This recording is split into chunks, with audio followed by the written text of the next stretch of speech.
दौड़ में लगते हैं, क्योंकि ये किसके जैसे दोस्त ढूंढो? कृष्ण जैसे।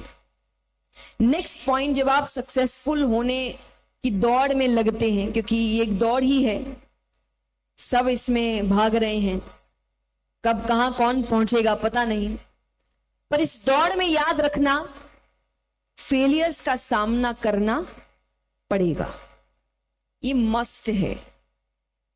आज जब हम सक्सेसफुल लोगों को देखते हैं और हमें ऐसा लगता है कि वो कुछ समझा रहे हैं, अरे इनके लिए बोलना बड़ा आसान है, इनके पास तो सब कुछ है, आज है कल नहीं था, इन्होंने भी काम किया है, मेहनत की है, आगे बढ़े हैं, तब जाकर एक ऐसी स्थिति पर पहुंचे हैं कि अब आपको समझा रहे हैं कि जो गलतियां हमने करी वो तुम मत कर,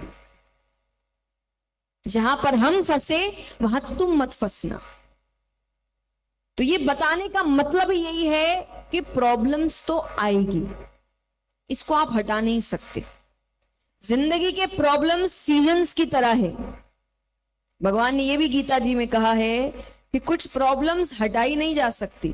फॉर एग्जाम्पल सीजन्स, यहां कई होंगे जिनको गर्मी अच्छी नहीं लगती होगी, समर सीजन, कौन कौन है जिनको अच्छी नहीं लगती, हाथ उठाना। तो हटा दे, हटा दे, क्या हटा पाएगा कोई कि ये मौसम ही हटाओ? नहीं कर सकते। तो ऑप्शंस क्या है? एसी चला सकते हैं, फैन चला सकते हैं, कॉटन के कपड़े पहन सकते हैं।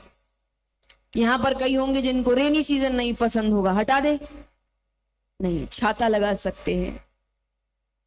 तो मतलब क्या है कि जिंदगी की कुछ दिक्कतें हटाई नहीं जा सकती, पर उनके लिए कुछ बाहरी इंतजाम किए जा सकते हैं। लेकिन ये जानना कि हटाई नहीं जा सकती। तो कई बार जब लोग कहते हैं ना कि मुझे ही प्रॉब्लम क्यों, मेरी जिंदगी में दुख क्यों, आपकी ही नहीं सबकी जिंदगी में दुख आते हैं, और हमारी आपकी छोड़िए, ये तो जगह ऐसी है यहां भगवान सुखी नहीं रहे। करेक्ट? उनकी जिंदगी उठाकर देखिए, वो सुखी नहीं रहे, और यहां रहे रहे छोड़ो, जाने के बाद भी उनको लोग पीछे नहीं छोड़ रहे। अभी भी उन पर टिप्पणियां चली रही है कि ये कर दिया, वो कर दिया, ऐसा कर दिया। तो ये तो दुनिया ऐसी है, यहां हम और आप कहां से सुखी रह जाएंगे? तो सुखी रहने का मतलब बाहरी चीजें नहीं होता।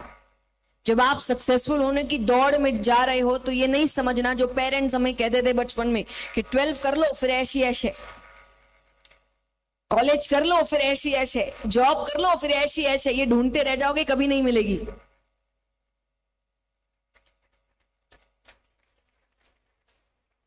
ये सिर्फ वो चाबी है जो एक बच्चा है ना, टॉय है, उसको भगाने के लिए चाबी चलानी पड़ती है तो वो अपने आप भागने लगता है। तो आपको भी भगाने के लिए ऐसी ऐश है कि चाबी चलानी पड़ती है, तभी आप मेहनत करते कि चलो इसके बाद तो कुछ अच्छा होगा। बट एक्चुअली वैसा अच्छा कुछ मिलने के बाद होता? क्योंकि अगर बाहरी चीजों में आप खुशी ढूंढ रहे हैं तो वो खुशी तो आपको जिंदगी में कभी नहीं मिलेगी। मैं एक स्टोरी सुनाती हूं। एक व्यक्ति है, एक पार्क में बैठा है, झूला झूल रहा है बहुत खुशी से, हम मजे से, सुकून में है, जिस सुकून की चाहत सबको है कि भाई हमको ऐसा सुकून, उसको जो देख लेना उसको मन में लगे यही चाहिए, बस इसी की कमी है, वरना बाकी सब है हमारे पास, ये सुकून ही नहीं है। तो आराम से सुकून से झूल रहा है। सामने एक बड़ी सी गाड़ी रुकती है, उसमें से एक बिजनेसमैन निकलता है कोट वगैरह पहनकर। उसको लग रहा है कि कितना वेला आदमी है ये, काम करने का समय है और ये कैसे टाइम पास कर रहा है। तो उसने कह दिया, उसने कहा कि क्या यहां पर समय बर्बाद कर रहे हो, जाके काम करो। उसको लग रहा है कि पहली बात तो तुम हो कौन, पर फिर भी उसने अपने आप को शांत रखा और कहा कि भैया मेरा काम हो चुका है, जितना करना था मैंने कर लिया। अरे बोले जितना करना था, अगर समय बचा है तो और करो और मेहनत करो। तो बोले उससे क्या होगा? बोले जितनी ज्यादा मेहनत करोगे उतने सक्सेसफुल होगे, उतने पैसे आएंगे। बोले उससे क्या होगा? बोले उससे तुम बड़ी सी गाड़ी खरीदना। तो बोले उससे क्या होगा? बोले उसके बाद और मेहनत करना। बोले उससे क्या होगा? फिर बड़ा सा घर खरीदना। बोले फिर क्या करना? बोले घर में एक बड़ा सा झूला लगाना। बोले फिर क्या करना? बोले उसमें आराम से झूलना। वही कर रहा हूं।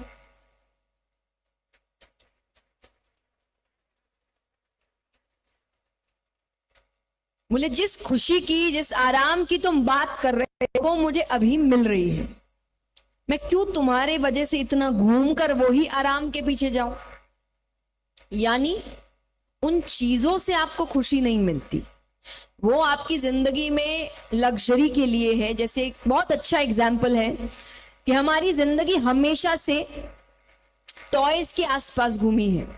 बच्चे थे तब 50-60 रुपए के कार्स खरीदते थे, टॉय कार्स होते हैं। फिर थोड़े बड़े हुए तो 2-3 हजार के वो रिमोट कंट्रोल वाली कार खरीदने लगे। फिर थोड़े और बड़े हुए तो और महंगी कार जिसमें बच्चे बैठकर आजकल चलाते हैं वो हुई। फिर थोड़े और अच्छे बड़े हुए तो कोई सेकंड हैंड खरीदता है गाड़ी, तो कुछ लाख की वो पहली गाड़ी खरीद ली। फिर और बड़े हुए तो 50-60 लाख की गाड़ी खरीदी। फिर 1.5 करोड़ की गाड़ी खरीदी।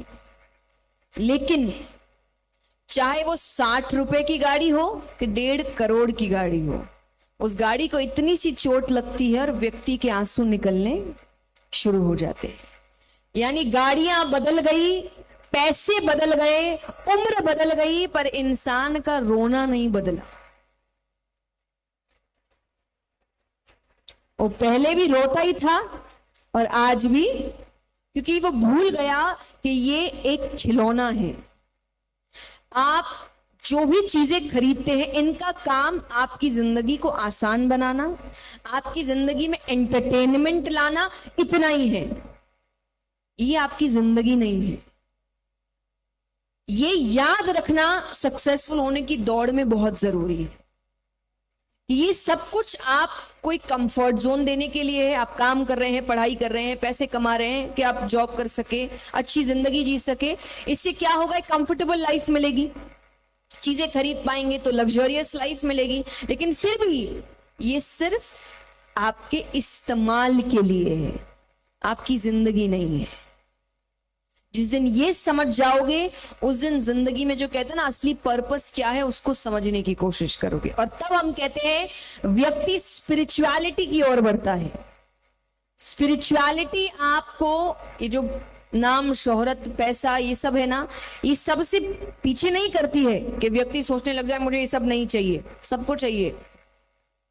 दुनिया में ऐसा कोई आदमी बना नहीं जिसको अगर भगवान ये कह दे कि मैं तुम्हें ये सब देने को तैयार हूं और वो कह दे नहीं नहीं नहीं चाहिए। सबको चाहिए।